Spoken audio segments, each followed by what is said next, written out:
The Lok Sabha elections 2014 stands out for anything other than the election itself. From hate speeches to taking pot shots at the leaders and calling them by dirty names has been the norm. But the latest controversial remark made by the SP leader, Abu Azmi, has not gone down too well with other politicians and his own community. Take a look. He is controversy's favorite child. And his latest salvo, उसके बाद कुछ लोग आकर कहेंगे Samajwadi party के खिलाफ, अगर जो भी मुसलमान कम से कम समाजवादी पार्टी के खिलाफ बात करेगा उसका डीएनए टेस्ट करो, वो सच्चा आदमी है कि नहीं सच्चा आदमी है, कि आरएसएस वाला तो नहीं है। डीएनए टेस्ट करो उसका, वो सच्चा हो ही नहीं सकता। मैं कहना चाहता हूं, if any Muslim opposes SP, do a DNA test. Well, this was the statement given by the politician when he was campaigning in Uttar Pradesh's Khalilabad. But what is the general expectation following a controversial remark like this? Well, your expectation is as good as ours.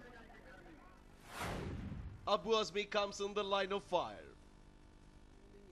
Yes, from across the party lines, the political leaders have lashed out at this controversial SP leader. क्या ऐसा तो नहीं है कि Samajwadi party Muzaffarnagar के उन मजलूमों का DNA कराना चाहती हो, जो लोग मारे गए उनके खानदानों का, जो लोग कैंपों में रहे 50,000 लोग, वो उन्होंने सबसे ज्यादा समाजवादी पार्टी के खिलाफ वोट दिया है। उनका डीएनए कराने की अगर कोई प्लानिंग है तो मैं कह नहीं सकता। उन्होंने कहा है कि उन मुसलमानों का डीएनए टेस्ट करना चाहिए जो मुसलमान समाजवादी पार्टी को वोट नहीं डाल रहे हैं। मैं तो ये पूछना चाहता हूं कि क्या डीएनए टेस्ट कराने से किसी के मजहब का पता लगता है कि मुसलमान है या नहीं है? उन्होंने आगे चल के कहा है कि देखना होगा कि मुसलमान है भी या नहीं। वो सर्टिफिकेट दे रहे हैं, शायद कोई मुफ्ती हो गए हैं। तो ये इस तरह के इस्लाम को बीच में ले आना चुनाव के और मुसलमान को ले आना, इससे ही पता लगता है कि अबू आजमी को ना इस्लाम का पता है और ना साइंस का पता है, क्योंकि डीएनए से ये तो पता लग सकता है कि आदमी हिंदुस्तानी है कि नहीं, लेकिन ये नहीं पता लग सकता कि वो मुसलमान है कि। Meanwhile, the BJP and the BSP has come up with their choice of options to that of Abu Azmi's. इसमें आप डीएनए टेस्ट किस बात का कर रहे हैं? अगर डीएनए टेस्ट करना है तो कांग्रेस पार्टी का करो, उन लोगों का करो जो सेकुलरिज्म के सूरमा बने हुए हैं और कम्युनलिज्म के चैंपियन है वो। तो ऐसे सेकुलरिज्म के सूरमाओं और कम्युनलिज्म के चैंपियंस का अगर आप डीएनए टेस्ट करेंगे तो उसमें सबसे बड़े उसमें दोषी और उसमें गुनाहगार अगर कोई साबित होंगे तो वो कांग्रेस और कांग्रेस के वो साथी जो सेकुलरिज्म के नाम पर राजनीतिक शोषण आज तक करते रहे। समाजवादी पार्टी के लोग डीएनए की बात कर रहे हैं आज की डीएनए टेस्ट कराया जाए मुसलमानों का।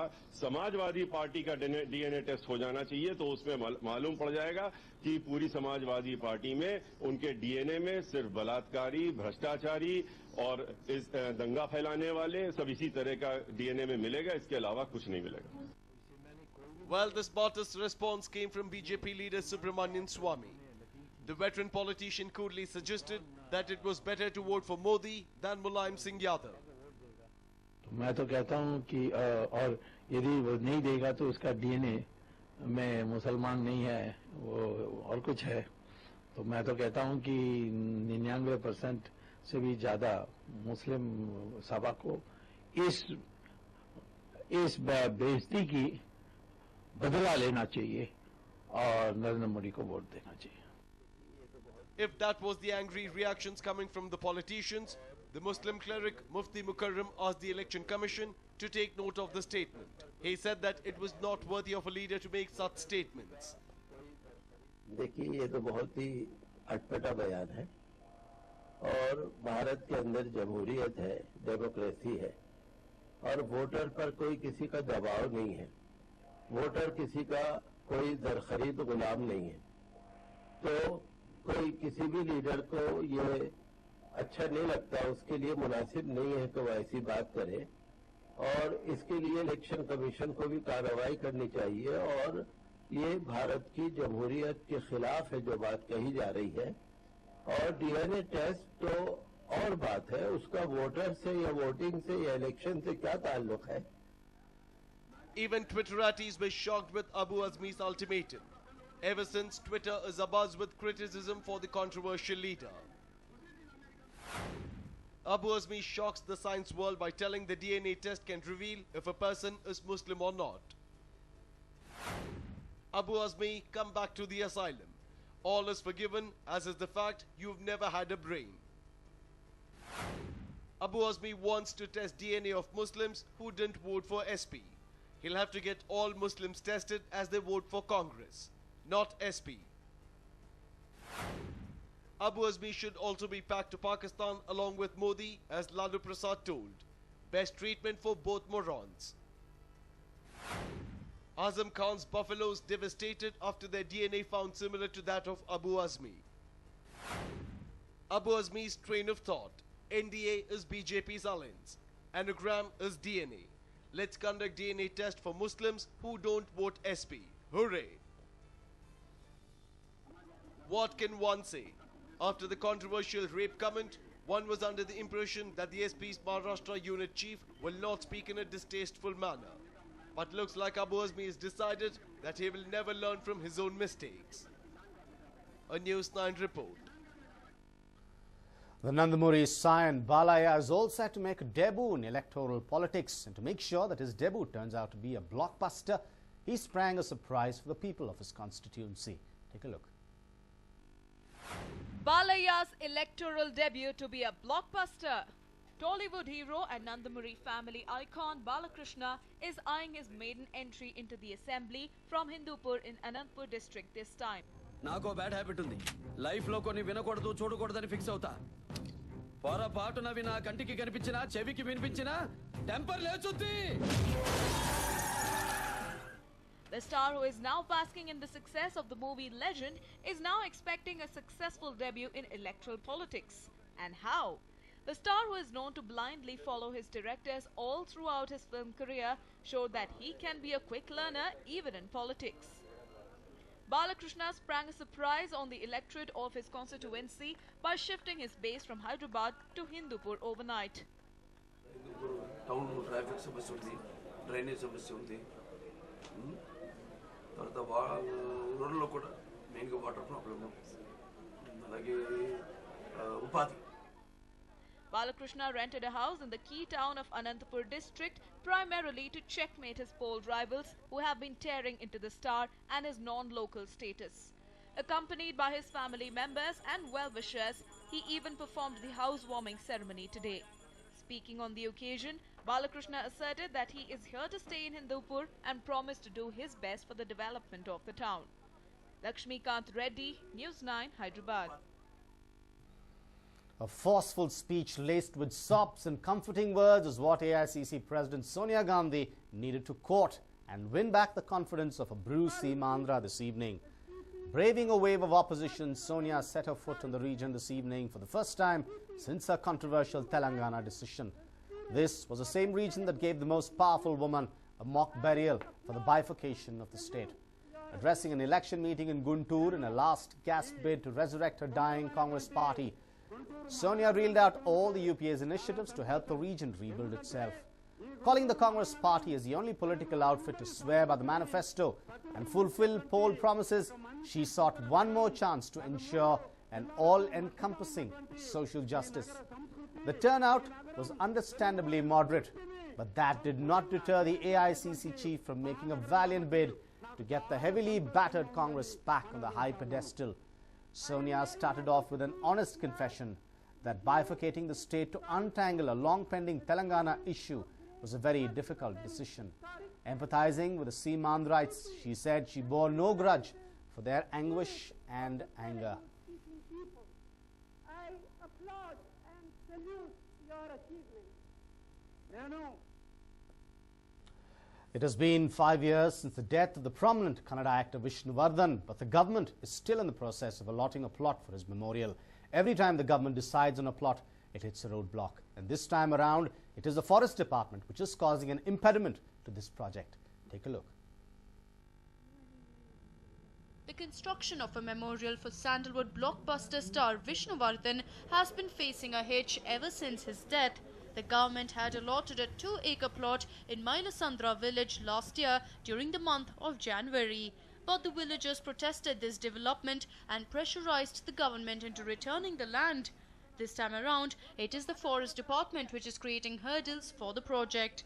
The land allotted for the memorial falls under the buffer zone of the Forest Department, and according to the rules, construction of any sort is banned here.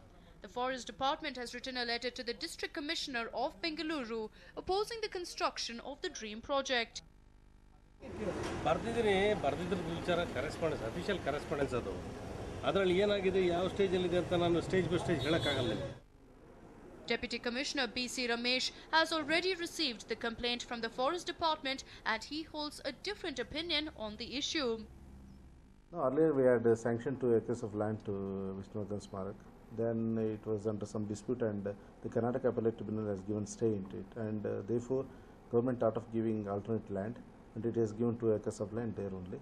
It's a government land, and government has sanctioned 2 acres of land.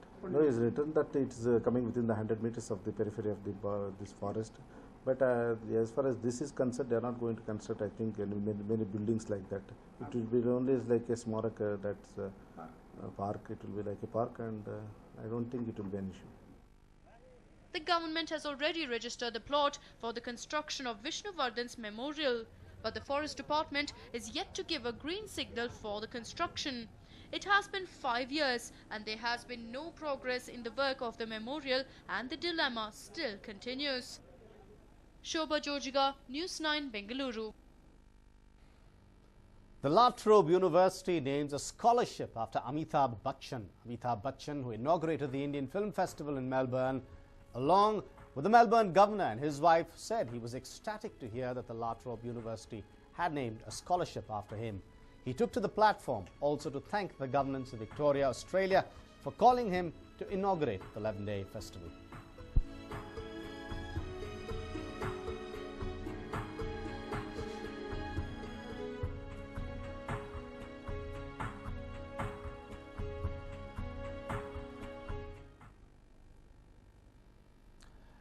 The glamour boy of Indian cricket has a long history of love affairs. Now, after battling cancer, he is back to charm the girls. Yes, UV is in love again, and let's find out who is the new girl in his life.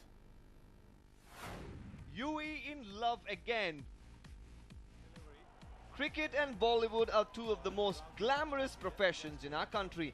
So when it comes to link-ups between cricketers and Bollywood actresses, then it definitely becomes hot news. Here's one more in the list. Dashing cricketer Yuvraj Singh is in love once again, and this time too, he has found his love in Bollywood. Now you must be wondering who this new girl in UV's life is, right? Then hold on, as this time it's not an actress or a model, but a fashion designer who has stolen his heart. Yuvraj, who was single for quite some time now, has been recently spotted with fashion designer Leepakshi Ilwadi on various occasions, fueling rumors of an affair between the two. Whenever UV is in town, he makes it a point to meet up with Leepakshi. He really enjoys her company. Whether it's a crazy night out at a club or a sober luncheon, the two are inseparable. It's time they took the relationship forward. Leepakshi, who has designed costumes for movies like Buddha Hoga Tera Baap, Youngistan and Ek Villain, has also worked as a stylist on a few IPL events, and that is where they met. They instantly hit it off, and now it's almost been 3 years since they have known each other. She was also by his side when he was ill. It is said that Leepakshi gets along with UV's family and especially his mum, Shabnam. Here's what Leepakshi had to say about Yuvraj. Yuvraj is a great person and we hang out together, but I'm not going to comment on this any further. Well, this is not the first time for Yuvraj Singh. He had earlier fallen in love with a lot of Bollywood celebs like Kim Sharma and Deepika Padukone, but all his relationships failed. Will this affair end in marriage? Let's wait and watch. A News 9 report.